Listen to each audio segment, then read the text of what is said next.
You're listening to There Ought to Be a Law, the Center for Auto Safety podcast with Executive Director Michael Brooks, Chief Engineer Fred Perkins, and hosted by me, Anthony Simino. For over 50 years, the Center for Auto Safety has worked to make cars safer.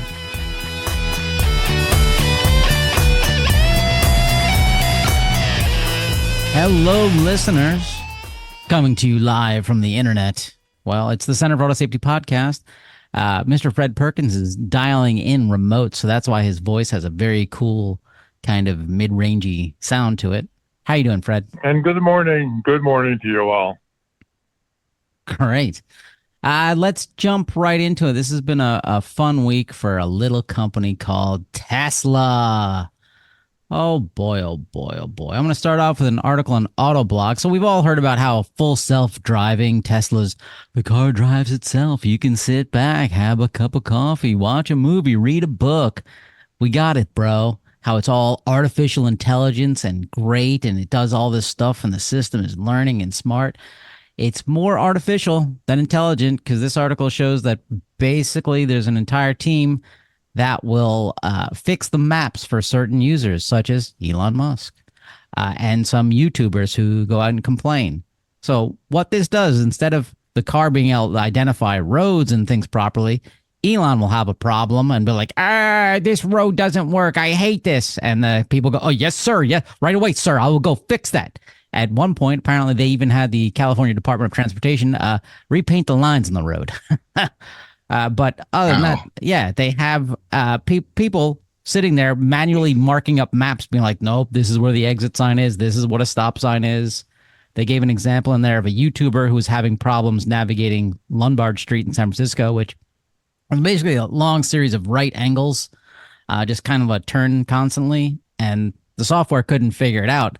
So they put in these kind of hidden barriers so the car could navigate it. Long story short, if you want to use full self-driving, follow Elon's commute, and it will be more than okay.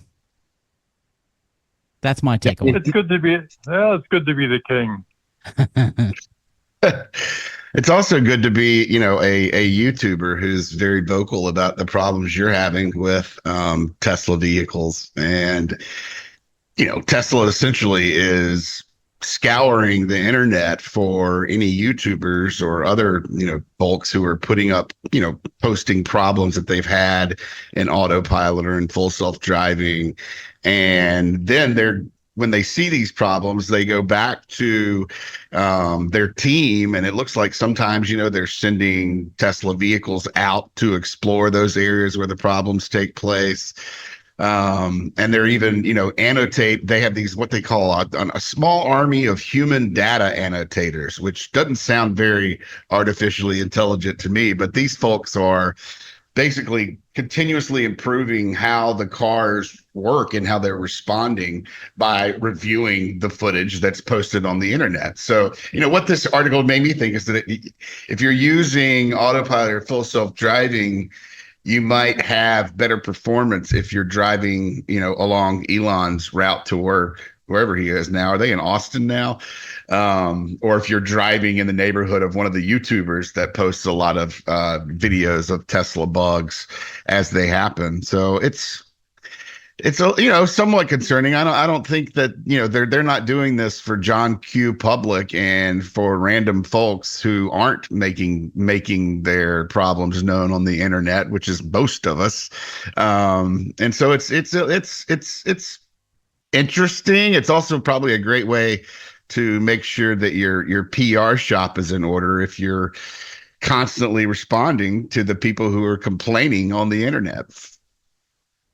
Now, they've actually, Elon's made fun of GM and Ford for their driving assistance thing because it uses pre-mapped roads. Oh, look at them. But essentially, that's what Tesla's doing after the fact for Elon and some YouTubers. From the article, it says, it seemed like we were purposely making his car, Elon's, better to make autopilot look different than it was, a former employee said. It felt dishonest. Now, when I think Tesla and Elon Musk, I think, the utter echelon of human honesty. No. Really? Well, Oh. note that that honest statement was made by a former employee. That is a good, excellent point. I Oh mean, boy. look, they make a good point. YouTubers, these folks who are doing this for clicks and attention, are trying to break the system, right? They're trying to go out and screw things up so they can run to the internet and expose Tesla, or run to the internet and say, "Hey, Elon, can you fix this for me, buddy?" And buddy up to Elon, that kind of thing.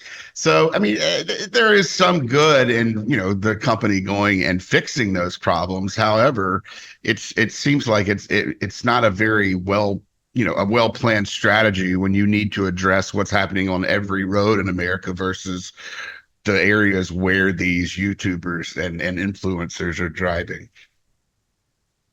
Uh, Next up in Tesla news is an article in the Washington Post. We mentioned this a while back. There was a wrongful death lawsuit against Tesla. It was a Tesla employee who relied on full self driving and unfortunately died.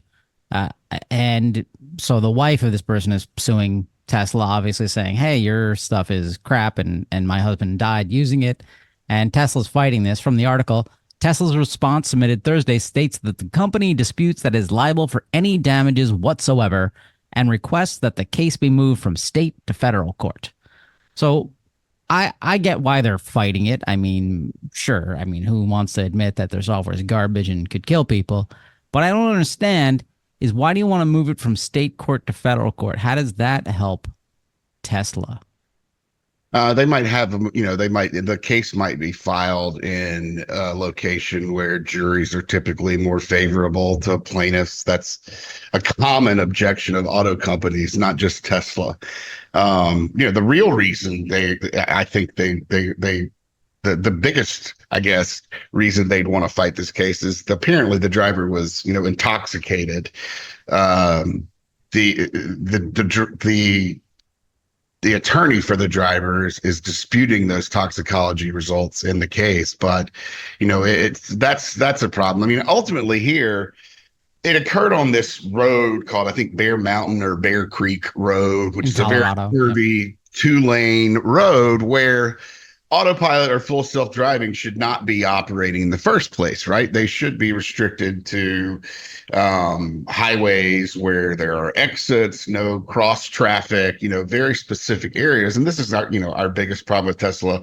I'm sure you've heard me discuss it ad nauseum here, but they need to be geofenced. They need to be pegged on a map to the highways where they can operate. Consumers should not be allowed to turn on these systems on roads where they haven't been tested, and where the software hasn't been proven to work properly. And we've seen a number of crashes that have taken place in areas where autopilot or full self-driving never should have been allowed to be turned on by the vehicle. And that's part of Tesla's over reliance on its camera systems and its AI. They want their AI and their cameras to basically look out at the road and determine whether or not that's the type of road where the technology can be used, when in fact, Ford and GM with their various systems like Blue Cruise or Super Cruise, Ultra Cruise, they're literally going by the map of where the divided highways are. I mean, we know where those divided highways are,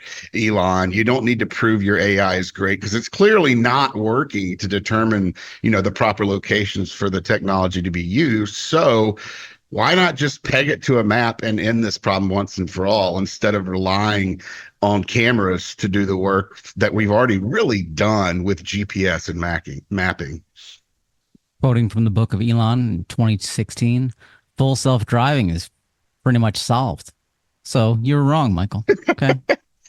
That's what I Wow, have that to was say. almost 10 years ago. They had solved it. I know.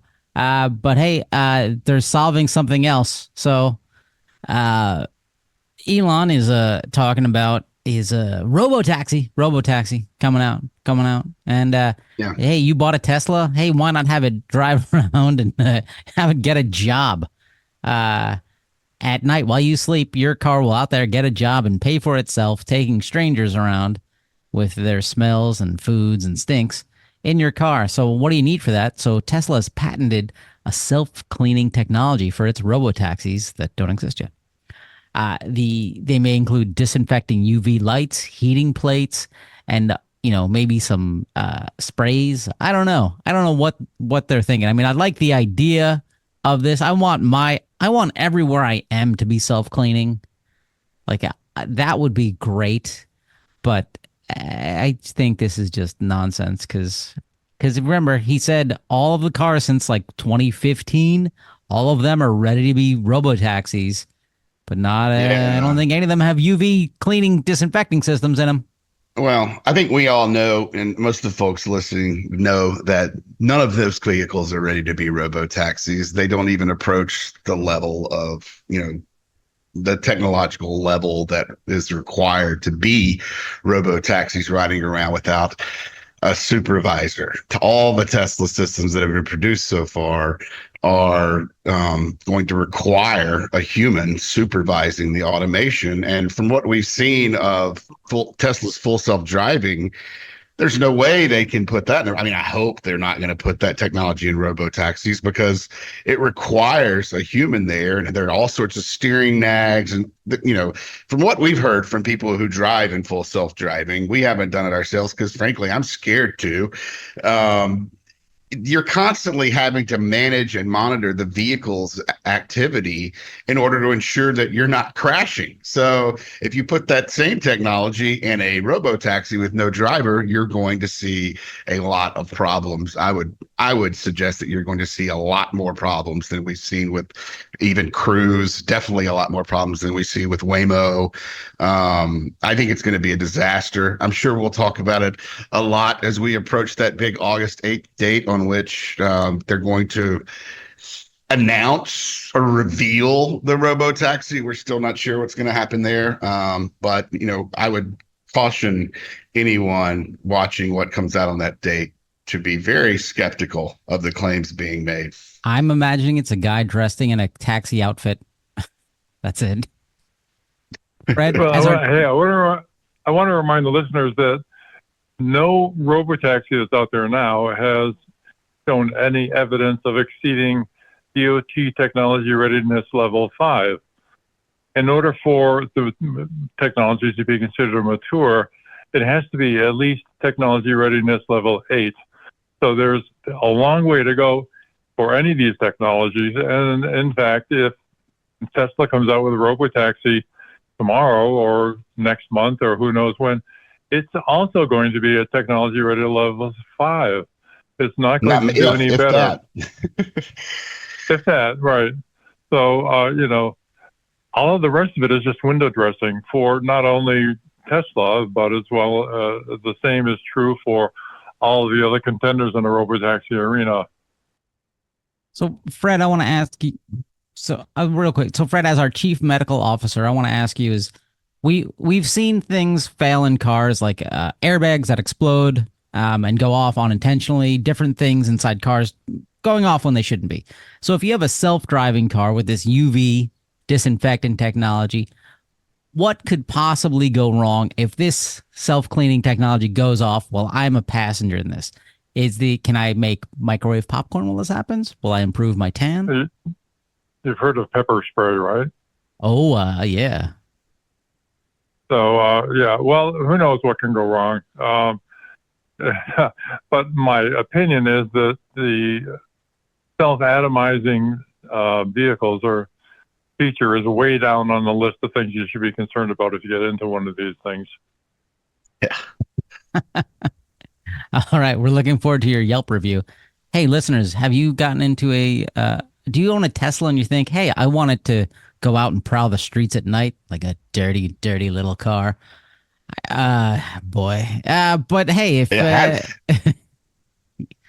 I've seen I'll take care of it from there. The Robo-Maid, or I guess I'm calling it a Robo-Maid. I mean, it looks like something that the patent that Tesla's gotten looks like something that can do some minor disinfecting, but nothing that's going to take care of all those drunk guys in your car or animals or any kind of real mess. Is something that you as the owner are still going to have to put some elbow grease into fixing. Yeah, the hamburger wrappers are going to stay on the floor, and it's not going to do anything about those. Yeah, it's not going to get those McDonald's French fries out from the sides of your seats. Sorry, kids. I kind of want to get into one of these now. I'm gonna leave all sorts of stuff behind. Hey, it's like your daily shower. Well, yeah. Hey, look, I ate a burger in a shower once. What are you talking about? I don't know. I think they should have worked on a self-cleaning refrigerator. That would have been a lot more practical. I would love that. Honestly, I'm afraid to turn on the self-cleaning function of my oven because I read the manual. It's like, we will make the oven hotter than it normally gets. And I'm like, I don't know. I'll wait for like fall when they haven't turned the heat on in the building yet and it's chilly. Maybe I'll do that.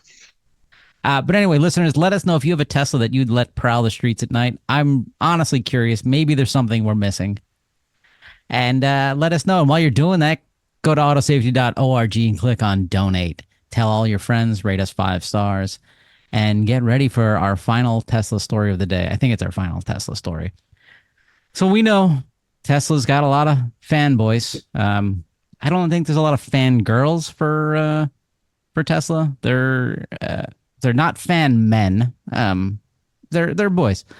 So there's an article in Jalopnik where this one Tesla fanboy buys a Cybertruck and it broke twice. And so they've given him 2 different Cybertrucks in 4 months.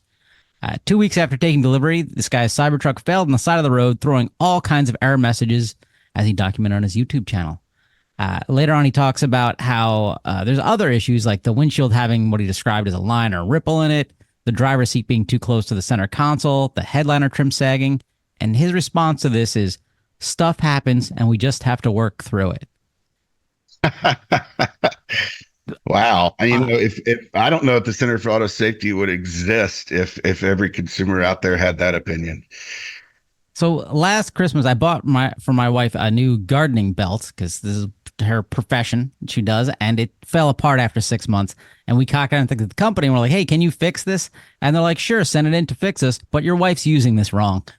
I just thought, did I just contact Tesla? What is going on here?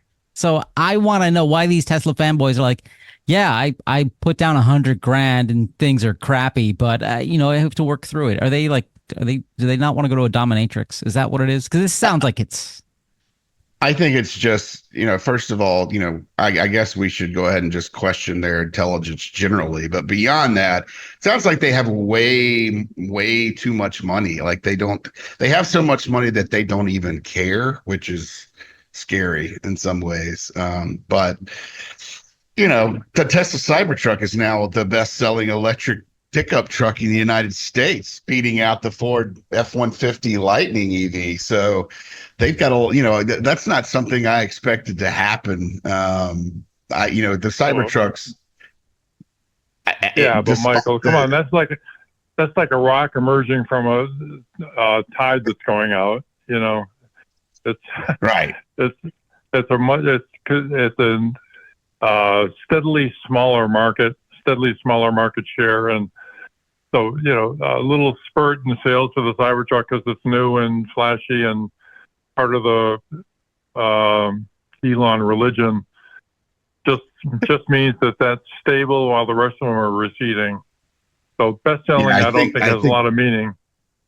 I think it's temporary at best. I don't think Americans are going to flock to the Cybertruck in large numbers. Certainly not. They're not flocking to electric pickup trucks in large numbers at this point.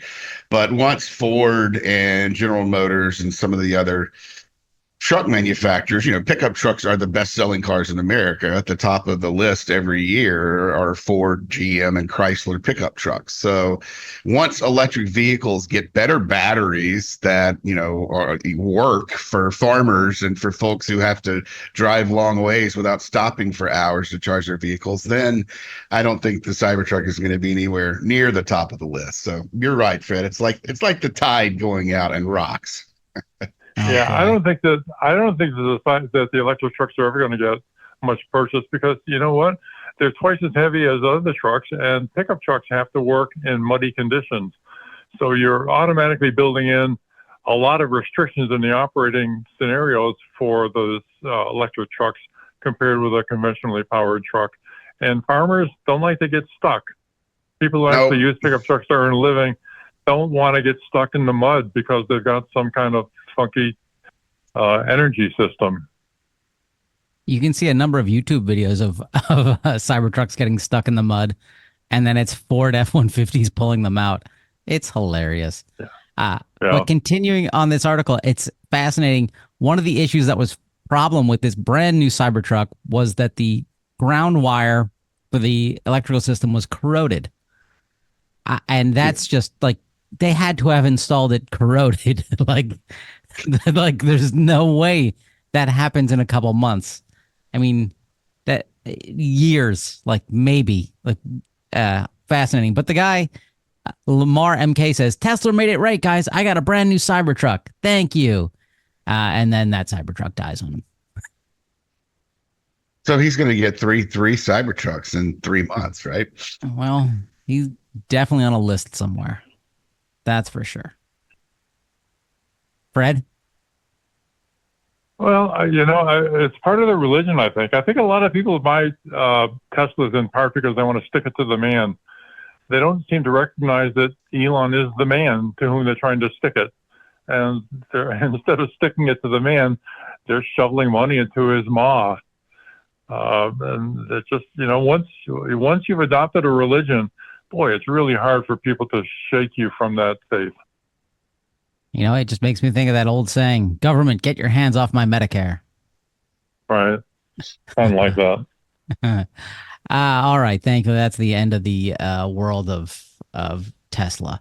Let's go to NHTSA's. This is Speed Week. Is it Speed Week? Do they actually call it Speed Week, Michael? No, they do not call it Speed Week. They call it they do an annual speeding prevention campaign.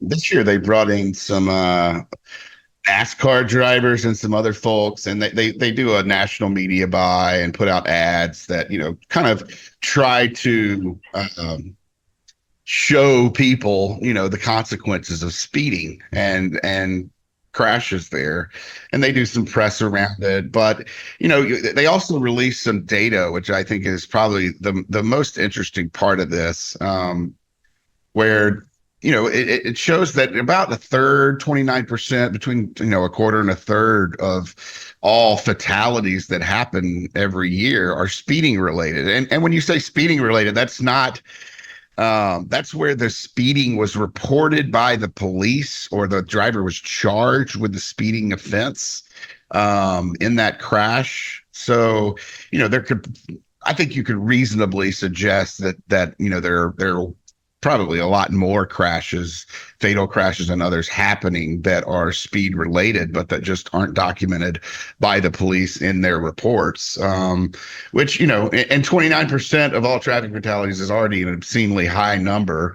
And one more reason why we think we need effective speed prevention technology in vehicles. Enforcement is not going to be good enough. And some people are going to speed no matter how many beeps and buzzes you put in front of their face. And in some ways, we just need to move towards cars that can't speed. Yeah, I was surprised from this. It's this is 2022 data. I guess it takes a while to compile all this stuff. But right. It said there was an estimated 300,595 people injured in speed-related traffic crashes in 2022. That's amazing. Because I just had to drive down the Merritt Parkway in Connecticut, and I assumed that number would be much higher. Because my trip back from Maine took 8.5 hours instead of 5.5 hours because of a whole bunch of people speeding and crashing into each other. Well, you can also see, there's kind of a lot of bad decisions being made by drivers here that speed, because not only are they speeding, a lot of them are drinking and intoxicated, a fairly large percentage of them. And to add to that, it's more than half of speeding drivers in fatal crashes weren't wearing their seatbelts, about 52%. So there doesn't seem to be a lot going on upstairs for a lot of these drivers involved in these crashes. They're not really, they don't seem to be very concerned about their own safety or the safety of other folks on the road.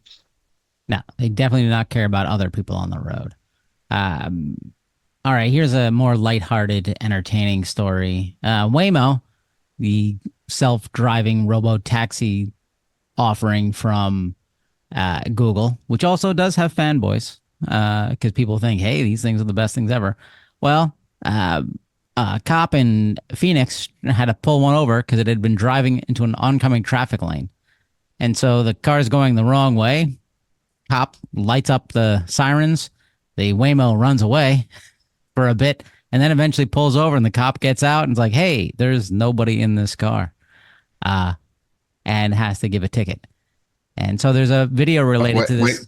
Yep, please go. Did you say has to give a ticket? Because my understanding was he couldn't figure out a way to give the vehicle a ticket. Yes, that's the thing. Well, the cop gets out of the car assuming there's somebody here. This is a traffic stop. It is potentially a dangerous situation.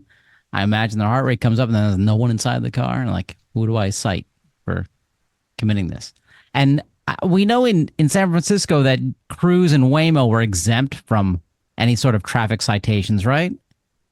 Like the police couldn't. Yeah, in Arizona, it says in an article I'm reading, Arizona law does it allows officers to give out tickets when a robotaxi commits a traffic violation, but automakers have to give them to the company that owns the vehicle, and doing so is not feasible according to the Phoenix police, at least. So there's a lot they need to work on there. Yeah. So there's related video. You can see the body cam footage from the cop, and it's fascinating. And then there's also a clip of somebody in law enforcement talking about how great Waymo is and saying, hey, they've given us all this training to help our officers move the vehicles out of the way if there's an issue and to get into the vehicles and control it, because the police are now valets for robotaxi companies. It was clearly the guy in law enforcement was on the take. I'm going to say it. Yep. In my strong opinion, this guy was getting a little dough, getting a little bonus from this robo-taxi company, because either that or he's an idiot. Yeah, I don't think any of us, I don't think that Waymo is paying off police, but I also don't think that, police need to be spending any of their time babysitting robo-taxi operations at all. I mean, any more than they need to be spending their time babysitting drivers on the road, which, they do have to some extent. But, this is a little troubling again here, is that, we've seen Waymo vehicles driving into oncoming traffic, a couple of months ago or more. NHTSA's open an investigation citing that as one of the main problems that it's looking into. And, here we are a couple of months later, Waymo has not been able to figure that out. In this case, they're blaming, bad signing in a construction zone, it seems like, but and humans make those mistakes too. I guess I'd have to say, but the car was driving for 30 seconds in the wrong lane, which suggests that it certainly didn't have any clue that it was not in the proper lane. Waymo still driving drunk. Yeah, the Waymo told Fox 10 Phoenix that its cars are 3.5 times more likely to avoid a crash than a human being. They cite no data for this that is acceptable to any third grader. Correct.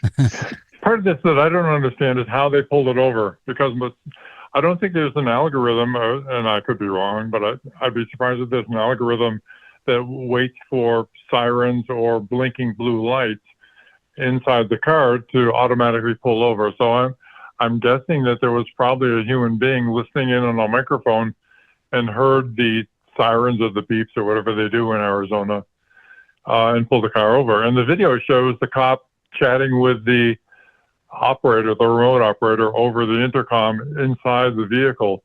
So I'm wondering if they're now listening in on all conversations everywhere in their robo-taxis, in the event of, a cop trying to pull them over or give them directions or whatever, but also probably listening in on the conversations of the people who are in the car. To me, it seems a little creepy and kind of indicative of a real overreach on the part of Waymo. Alexa, is Waymo spying on me?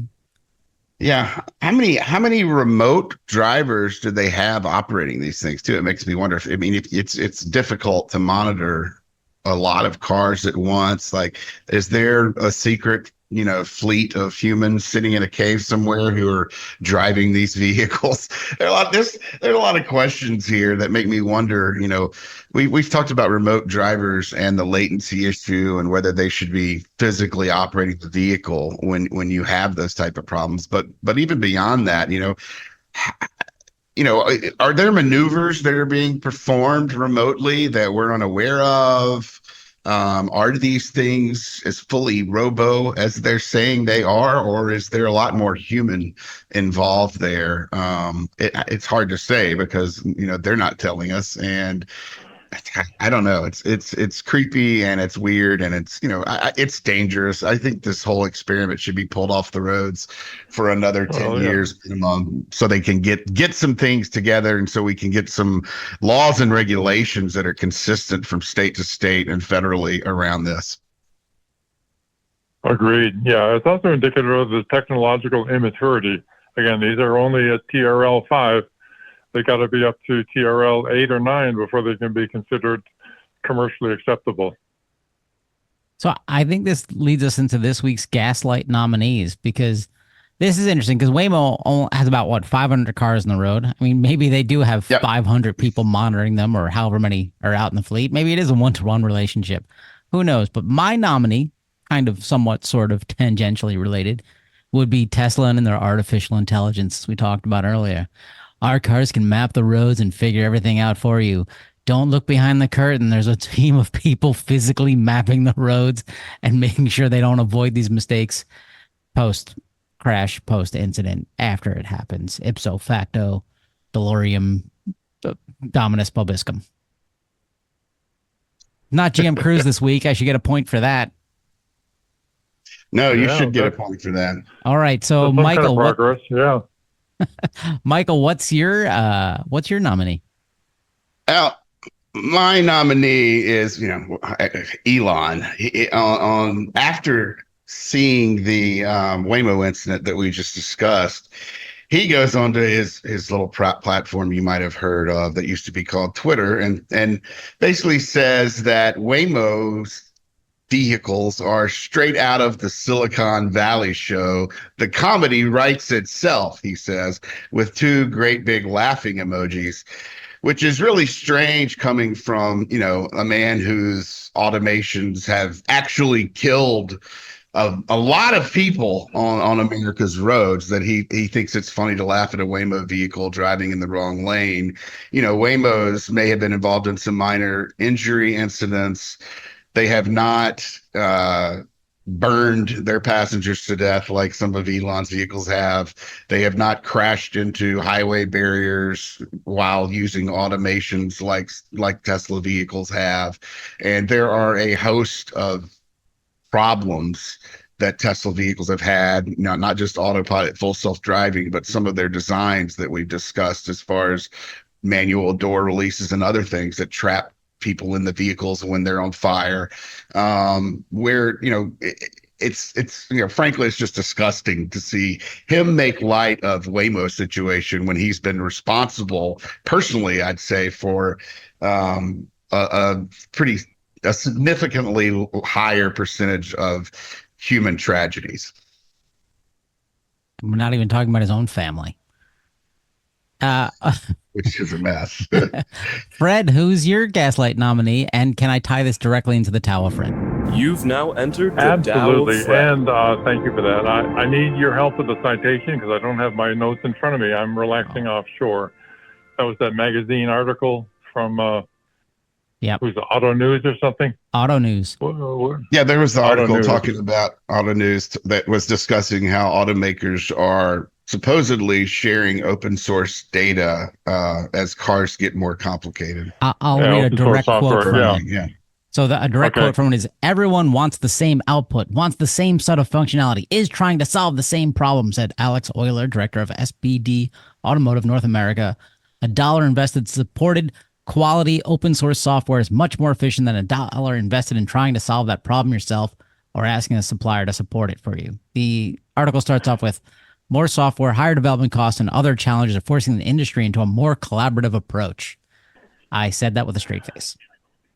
So this is my nominee for gaslight illumination, because hidden in that statement is the whole idea that open source is intrinsically high quality, and of course it is not. And we need to get into a little bit of explanation about what open source means. So I'm just going to go ahead with that and sneak into the Tower of Fred with that, because there's a lot of terms that are confusing to people who really are not in the software industry, and open source is one of them. Basically, open source means that you can use it without paying anybody. There's a lot of software available on the internet. A lot of that is what's called object-oriented software. So those terms are very confusing to people who don't use them every day. What the object-oriented software basically means is that the software modules can be treated kind of like bricks in a foundation. Okay, if you want to build a house, you put a lot of bricks in the foundation and you build on top of that. And that's great. It's a good way of doing things. But what if the bricks are crappy? What if the bricks have got built-in defects? No matter how many bricks you use, you've still got those defects in your foundation, and sooner or later they're going to come back to bite you. The problem with the open source, a problem with open source, is that there is nobody who has a vested interest in making sure that all of those software modules, those bricks, if you will, are in fact high quality.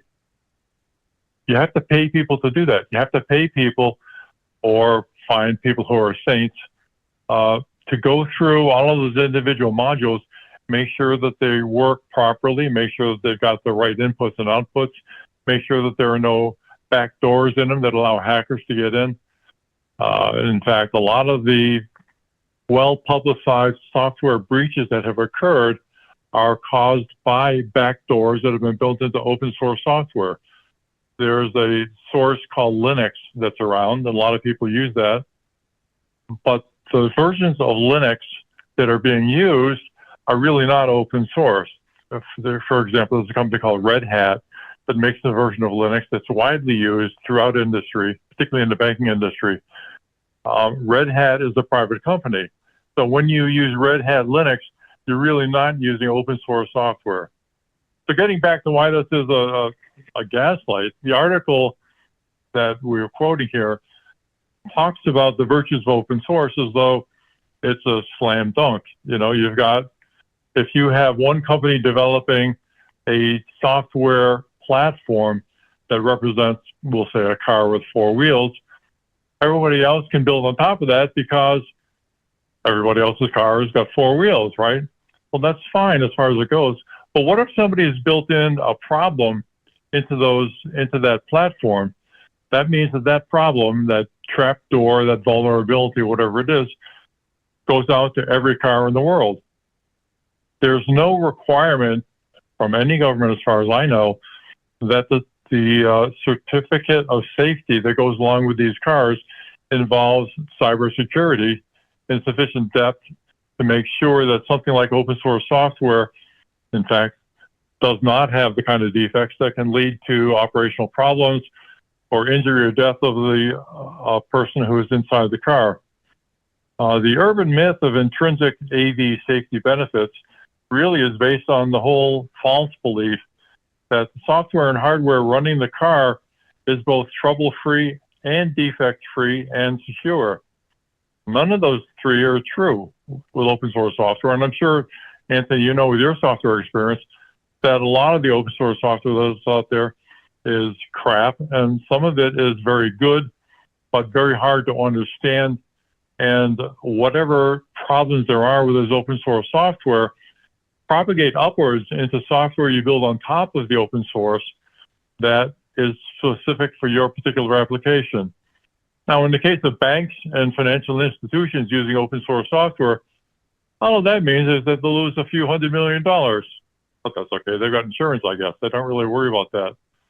For you and your car, it's an entirely different problem if the operating software is faulty or has got intentional shortcomings built into it.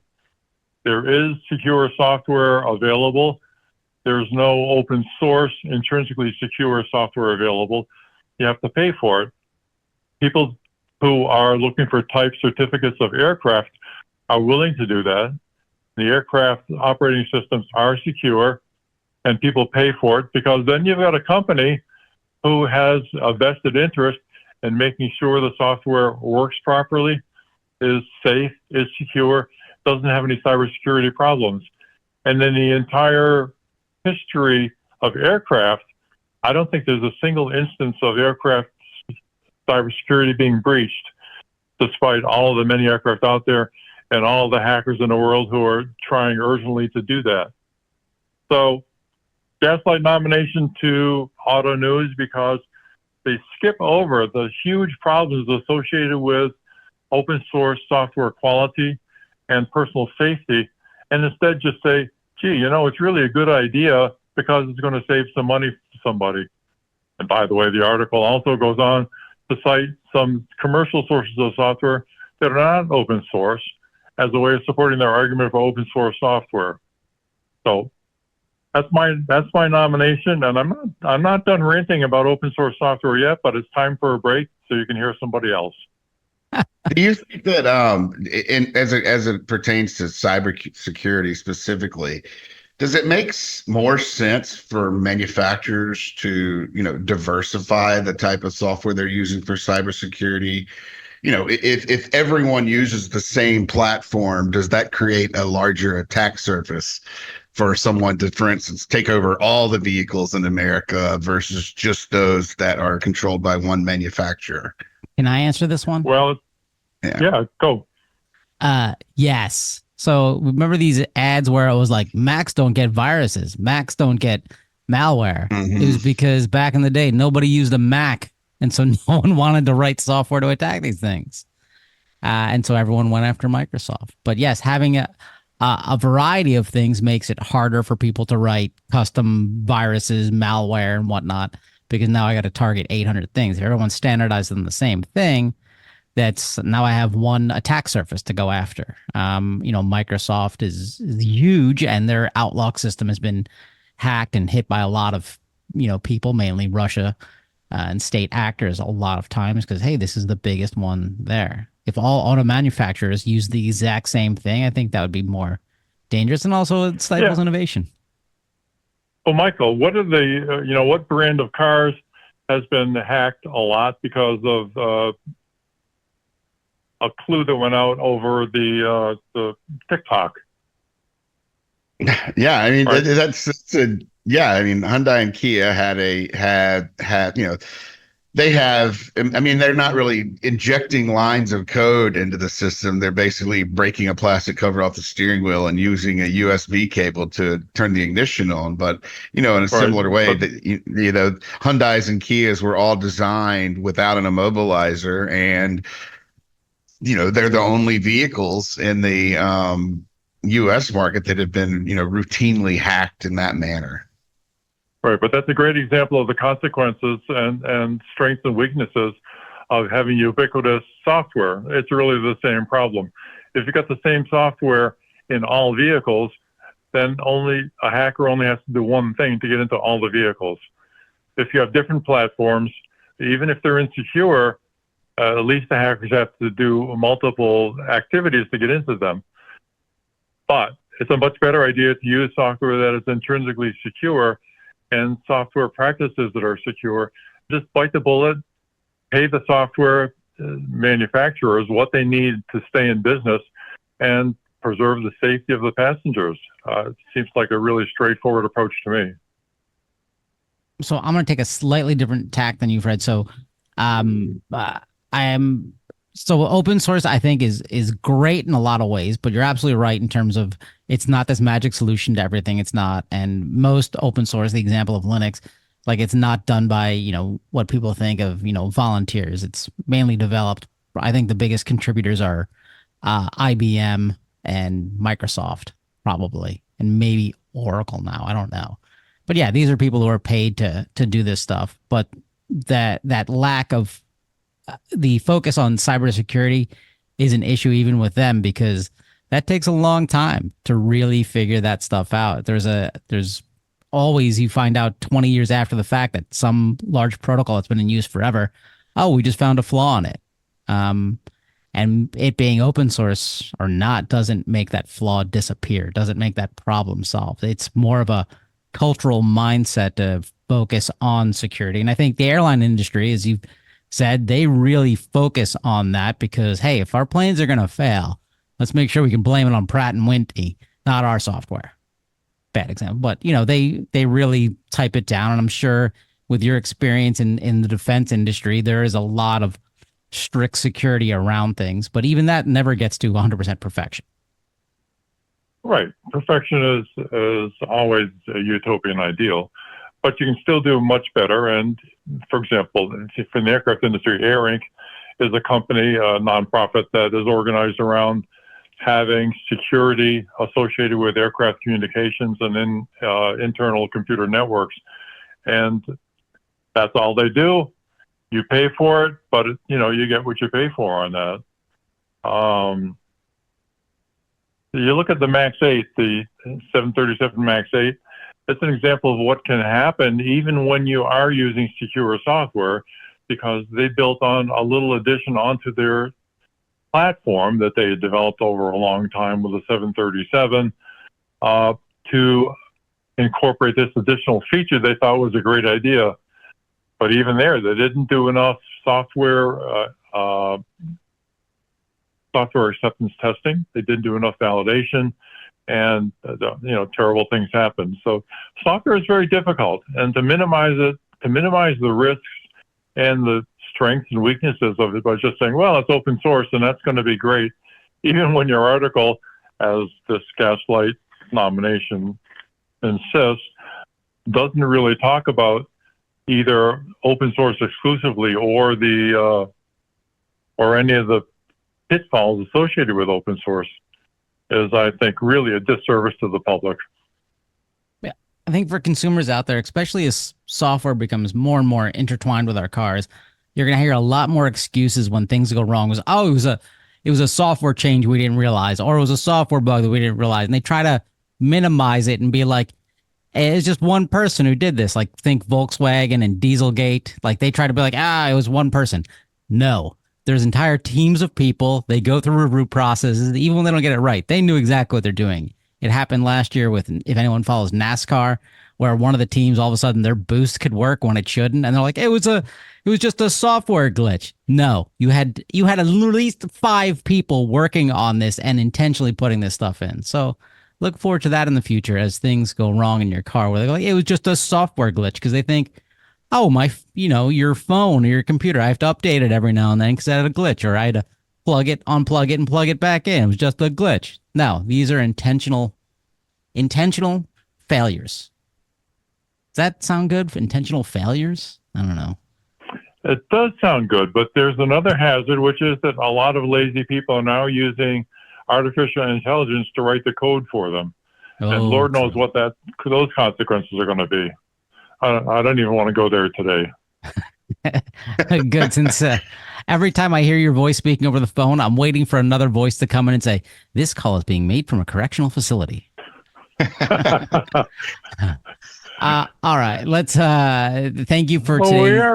We are kind of a correctional facility, aren't we? That's what we do. We're trying to correct the industry. Hey, yes, sir. Okay, so thank you for your TOW and your Gaslight all at once. Let's jump to something a little more fun, interesting. It's an article in Gothamist about JFK has a new automated shuttle system. And so this is an example we've talked about in the past. We're like, hey, this is probably a good area to try autonomous vehicles out, because its operating design domain is highly limited. You have a limited number of people. The speed is really limited. And so what they're having is they're testing out a couple shuttles that will, take people around the airport, essentially. But my favorite part of the article is they will also be staffed by onboard safety attendants who will greet and guide riders and currently serve as JFK shuttle drivers, and they currently serve as JFK shuttle bus drivers. So in an airport, we can all think, hey, I probably need somebody when I get confused or overwhelmed. a little helping hand. And this is, frankly, when I think of them talking about robo-taxis, maybe 50, maybe, I don't know what percent of the time, sometimes you don't need to interact with your driver at all. But if you have a disability or whatnot, you kind of need a driver there. I can't open the door here. A little human contact's pretty good. I don't know why they get rid of this, and I'm glad they're not doing that at JFK. Michael? Yeah, I mean, this is one of the, I often struggle to find or to think of and imagine actual use cases for autonomous vehicles. I mean, I don't think they're going to take over cities the way a lot of proponents seem to think they are. And I don't think they're really, at this point, they're probably less safe than an Uber driver, and they're not going to be able to help you take your luggage out of the trunk and put it in and do some of the other things that humans come in handy for. But here, where you have an easily mappable roadway parking lot, and they're basically going back and forth from terminal to parking lot all day, and they're operating at low speeds, and they have a safety driver, and they're making the passengers buckle up as they start the program and sit down, even though there is standing room on the buses. I mean, it sounds like they have safety really at the forefront of what they're doing at JFK. And also, I think they did the Port Authority's done some other testing as well in situations like this. So this is a situation in which it could work, and perhaps save money, make getting to the airport a little more efficient, this could work, I guess, even though these shuttles are shaped like lima beans, according to the article. Aesthetics aside, we get a middling thumbs up from Michael Brooks. Yes. And with that, I guess let's move on to recalls for the week. How does that sound? Strap in. Time for the recall roundup. Sounds good. I know. Okay, let's start off with General Motors, founder of this organization. Can I call them that from now on? Pretty much. General Motors recalling 8,622 Colorados. One of these 2024 models, Colorados, Canyons, and this is the defect relates to a fuel pump. The lock ring that secures the fuel pump to the fuel tank assembly may not have been fully locked during assembly by the supplier. Huh? There's a lot of locking here. Basically, it's a part that connects the fuel tank to the fuel pump. And in higher speed crashes, they can separate, which is going to allow for spilled fuel to come out. And that's when really bad things happen. So, this recall looks like it's going to be starting sometime in August. It's interesting here to me that, GM was aware of this problem in March. They were notified by a supplier that they discovered one that wasn't locked.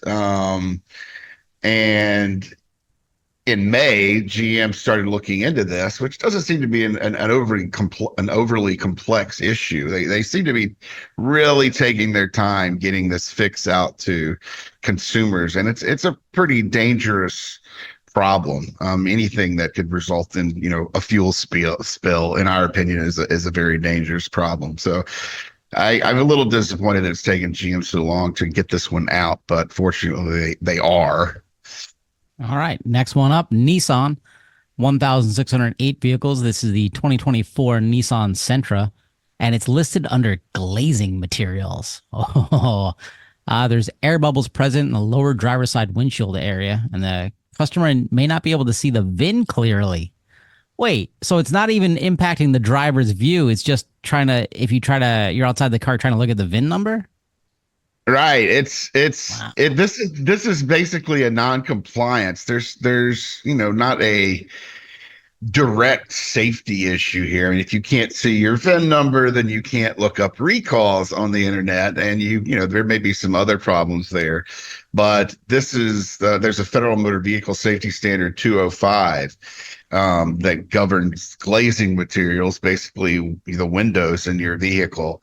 And apparently, somewhere in 205, there is a requirement that the VIN be able to be seen. It's not explicitly written in 205, but Federal Motor Vehicle Safety Standard 205 incorporates ANSI and SAE standards that are only available if you pay for them. So I'm just going to guess that part of the standard is in ANSI or the SAE that we don't have access to. So I can't cite to it, but it's an interesting recall nonetheless. Yeah, if you own one of these vehicles, get it taken care of. I mean, why not? It's free. Drink some bad coffee while you wait. Moving on, Toyota, 11,000 plus vehicles. This is 2024 Lexus RX versions, 2025 Lexus NX something. And basically the head restraint can be removed without pressing the lock release button.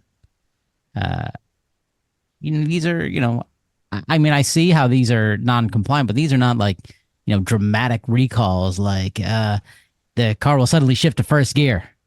Or well, you say that. However, the head restraint probably prevents as many emergency room visits and injuries as almost any other part of the vehicle other than the seatbelt, because head restraints or headrests are very important in preventing spinal injuries, whiplash, all sorts of things when you're in frontal and rear collisions. So they are incredibly important. And if you have one of those vehicles where you fold down a seat and have to remove the headrest, make sure you put it back in, because you do not want a passenger or driver riding around without that protection. Oh, look at that. I learned something new. Ford 4,361 vehicles, the 2024 F-150. The windshield may not have been properly bonded to the vehicle, which could allow it to detach. Definitely get this one fixed. This one is a lot more dramatic than not being able to read your VIN number. Like this, oh my God, you don't want to be driving down the highway and then all of a sudden the windshield's in your like literally in your face. Like, this is awful. That would be startling. Yeah. Yeah, and then basically they didn't properly seal the windshields on there in a crash. I think I don't think that these windshields are just popping up as folks drive down the road. However, they will pop out during a crash, and that's important for a lot of reasons. Obviously that could be a good thing if you need to escape the vehicle quickly, but glass and windshields and windows in your car also provide a significant amount of structure that preserves the vehicle structure when you're in a crash, and rollovers and other things. You don't think of windows as being particularly strong, but they do contribute to the ability of the vehicle, the passenger compartment to remain intact and protective in certain crashes. So it's important that windshields stay in place. I learned two things in a row from you, Michael Brooks. This is fascinating. All right. Well, trust but verify. Next one up, Ford Motor Company. They're rarely listening to Recall Roundup. 30,735 vehicles. This is the 2022 to 2023 Ford Mustang. And this description is going to need the assistance of Fred Perkins. The secondary digital torque sensor in the steering gear was calibrated with an inverted polarity. Yeah, I hate when my polarity is inverted. This means that the steering torque sensor can fail, and the secondary digital torque sensor's polarity is inverted. The steering wheel may begin oscillating without warning. Ooh. So you're trying to steer, and the steering wheel's like, nah, we're going the other way. Fred, how do you invert your polarity? Basically, you ever jumped a car? Ever jump started a car with a dead battery? Yes. So if you put the electrical connectors on in the wrong order, your battery tends to explode, right? If you always need to go red to red and black to black, right? If you go red to black and black to red, your battery's going to explode. That latter example is reverse polarity.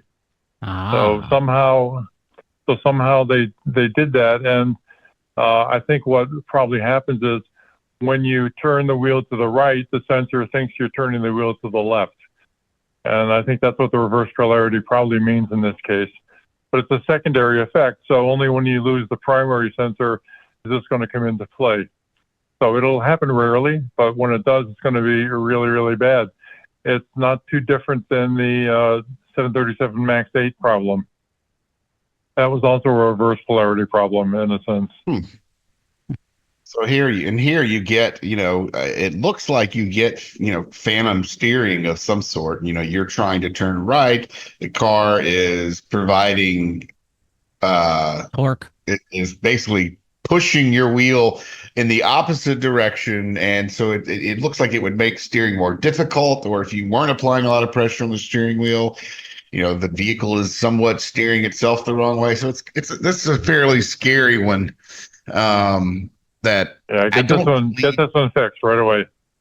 Yeah, I don't believe that every vehicle that's involved in the recall has this condition, but they're going to bring them in and inspect them all to make sure. Next up, Lucid, 5,251 vehicles, 2022 to 2023 Lucid Air, and my suspicion is that they only produced about 5,000 of these vehicles. I could be wrong. The vehicles are susceptible to me being unable to speak. The affected vehicles are susceptible to intermittent hardware connection failures, which could lead the high voltage interconnect software to remove high voltage from the high voltage bus while driving. Wait, what language is this in? Well, it doesn't matter. I mean, it's Lucid. We've talked about them before. They are where the phrase the turtle of death comes from, because they have a turtle that shows up on their instrument panel when the vehicle is losing power, being put in limp home mode. They've had a lot of complaints from owners and about the vehicle losing power. I mean, I think there have already been at least 2 recalls on the Lucid Air for similar issues.